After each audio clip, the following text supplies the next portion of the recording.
De retour sur le plateau matinal Allô Sénégal avec Pape Malick Thiam. Pape Malick, bonjour. Bonjour Aïcha. Ça va, vous allez bien ce matin? Ça va très bien, alhamdoulilah. Très bien. Alors Pape Malick, qu'est-ce qui fait l'essentiel de l'actualité politique et économique de ce matin? Déjà, on démarre cette actu essentiellement, non pas essentiellement, cette actu politique et économique, parce qu'il y a un aspect économique dans cette rubrique. Aminata Touré contre Mansour Faye au tribunal de Dakar, c'était hier, en procès pour diffamation concernant Mansour Faye, le maire de Saint-Louis, à Aminata Touré, membre de la coalition Diomaye président.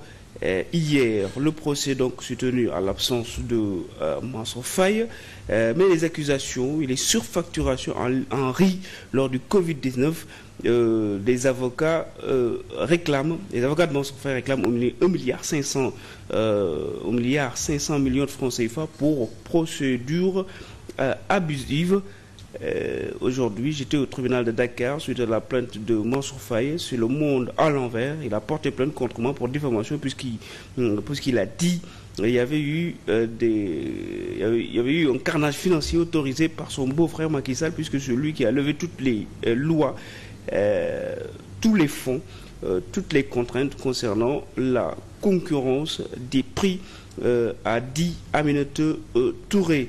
Au lieu d'acheter la tonne de riz à 120 000, on l'a acheté à 145 000. La Cour des comptes a dit qu'il y a une surfacturation de 2 milliards 749 millions. On joue sur les mots. Ils ont demandé que le DAGE soit traduit en justice. Et ça, c'est indiqué dans le rapport de la Cour des comptes, dit Aminata Touré.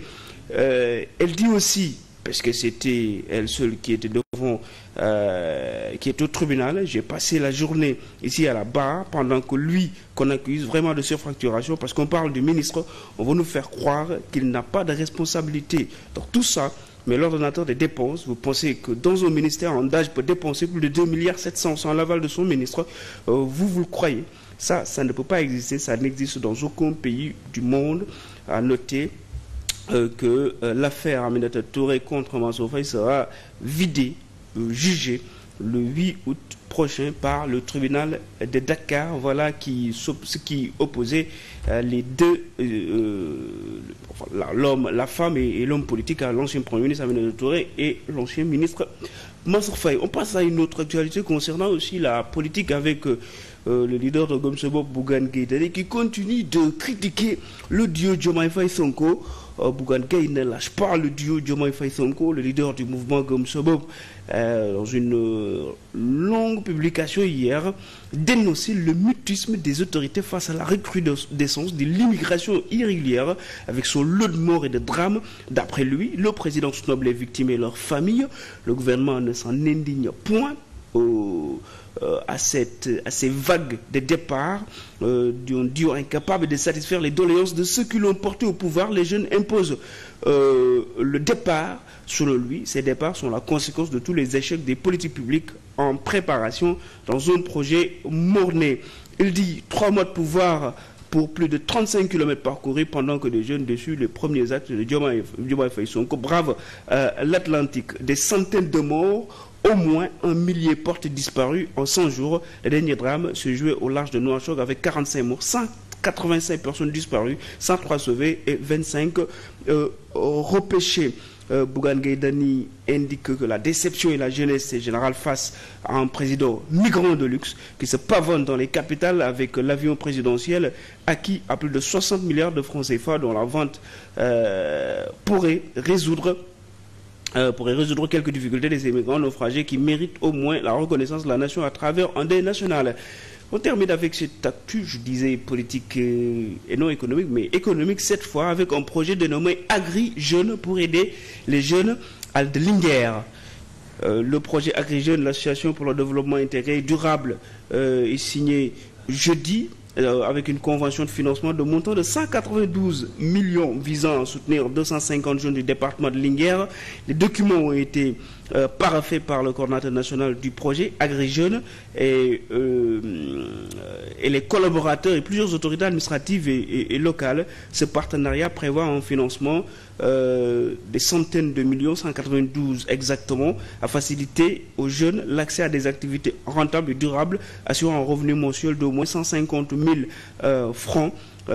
Ils indiquent que les bénéficiaires seront notamment impliqués dans les secteurs clés, l'aviculture, l'embouche ovine et le maraîchage, avec un soutien continu jusqu'à la finalisation du projet en 2026. Ce projet représente donc une réponse concrète aux défis socio-économiques locaux, marquant un pas décisif vers un avenir plus prometteur pour la jeunesse rurale de Linguère. Voilà, on va... C'était tout, j'allais ajouter autre chose, mais c'était tout pour cette actu politique et économique de ce matin. Merci beaucoup, Pape Malick. Merci beaucoup pour ces informations. Alors, Pape Malick, comme chaque vendredi, vous nous proposez un dossier portant justement sur une actualité. Aujourd'hui, sur quoi allons nous intéresser?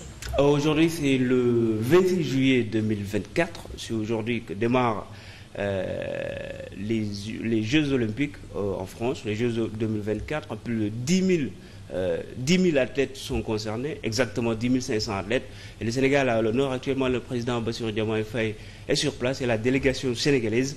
On va parler de l'essence, l'objectif et la pertinence de ces Jeux dans le monde qui constituent le plus grand événement sportif. Voilà.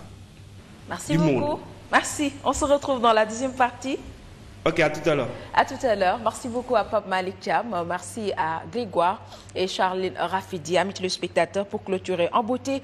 Nous passons au discours du président de la République, son Excellence Bassirou Diomaye Diakhar Faye. Hier, à Paris, nous l'écoutons.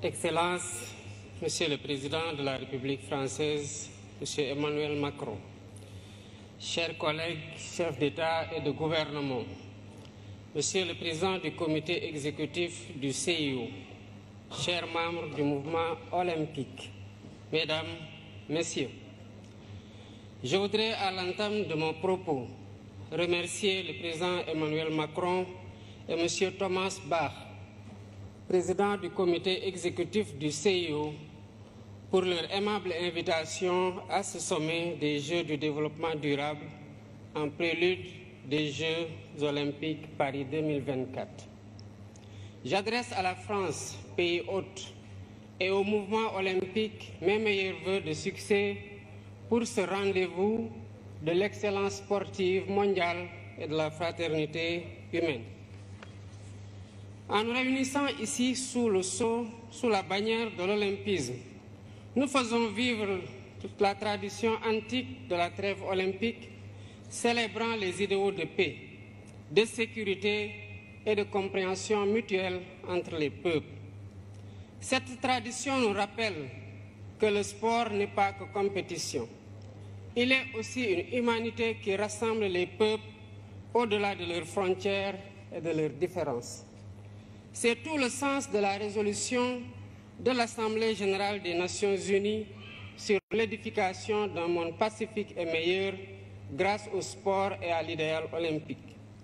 Cependant, force est de constater que l'idéal olympique est aujourd'hui mis à rude épreuve par la tragédie de la guerre, de la violence sous toutes ses formes et des inégalités sans cesse croissantes au sein et entre les nations. Mesdames et Messieurs, ce sommet qui s'inscrit dans la continuité du pacte de Paris pour les peuples et la planète et la perspective du sommet de l'avenir en septembre prochain à New York nous interpelle sur l'urgence d'œuvrer de façon plus résolue à la réalisation des objectifs de développement durable. Inspiré par l'idéal olympique, notre rencontre devrait sonner le réveil des consciences sur les inéquités persistantes d'un ordre mondial historiquement dépassé. Si nous voulons que les choses changent, il nous faut changer les règles du jeu. Je pense à l'évasion fiscale, aux congés fiscaux abusifs et aux autres flux financiers illicites qui privent nos pays de ressources vitales au financement du développement. Je pense à la question lancinante du traitement juste et équitable de la dette ainsi qu'au système de notation biaisé sur l'évaluation du risque concernant l'Afrique. Je pense aux conditions inéquitables de la transition énergétique, quand certains partenaires interdisent le financement à l'étranger de sources d'énergie fossiles, y compris le gaz, alors qu'ils continuent d'utiliser eux-mêmes des sources beaucoup plus polluantes comme le charbon. Je pense à l'architecture de la gouvernance économique, politique et financière mondiale, héritée de la Seconde Guerre mondiale, dont la composition des organes et le processus de décision ne reflètent plus les réalités de notre temps. À maintes reprises et à juste titre, le secrétaire général des Nations Unies a alerté sur le risque de fragmentation d'un système international obsolète et non inclusif. À l'évidence, un système qui perpétue le statu quo et ignore les besoins légitimes de sa grande majorité crée les germes de sa remise en cause et la recherche de voies alternatives. La mutation du groupe des BRICS en un sud global plus large montre à quel point le système international est contesté et combien il urge de le réformer pour le rendre plus inclusif, plus juste, plus transparent dans l'intérêt compris de tous. La réforme est possible si nous y mettons la volonté politique nécessaire. Excellences, Mesdames et Messieurs, dans 2 ans, le Sénégal accueillera le premier événement de l'olympisme en Afrique avec les Jeux olympiques de la jeunesse. C'est un honneur que nous partageons avec notre continent. Merci au président Thomas Bach et merci aux membres du CIO pour le choix unanime porté sur le Sénégal pour abriter ce rendez-vous historique de la jeunesse mondiale. Conformément aux engagements convenus, nous préparons l'événement en tenant compte de 3 impératifs. D'abord, la co-construction entre l'État, le CIO et le Comité national d'organisation sous la conduite dynamique de M. Mamadou Diagne Ndiaye, président du Comité national olympique sportif sénégalais. Ensuite, la maîtrise des dépenses publiques en privilégiant la réhabilitation et la mise en niveau d'infrastructures existantes pour abriter les compétitions. Enfin, le suivi renforcé des questions de sécurité, d'hébergement, de transport, de restauration et de santé, entre autres. Je remercie le CIO et tous les partenaires qui nous accompagnent pour faire cette première de l'olympisme en Afrique une fête de la jeunesse du monde et une réussite collective dont nous serons tous fiers. J'ai saisi l'occasion pour attirer l'attention du sommet sur le fléau insupportable du racisme et de la discrimination raciale qui continue de gangréner le sport dans un contexte de banalisation des discours haineux et xénophobes. Face au racisme,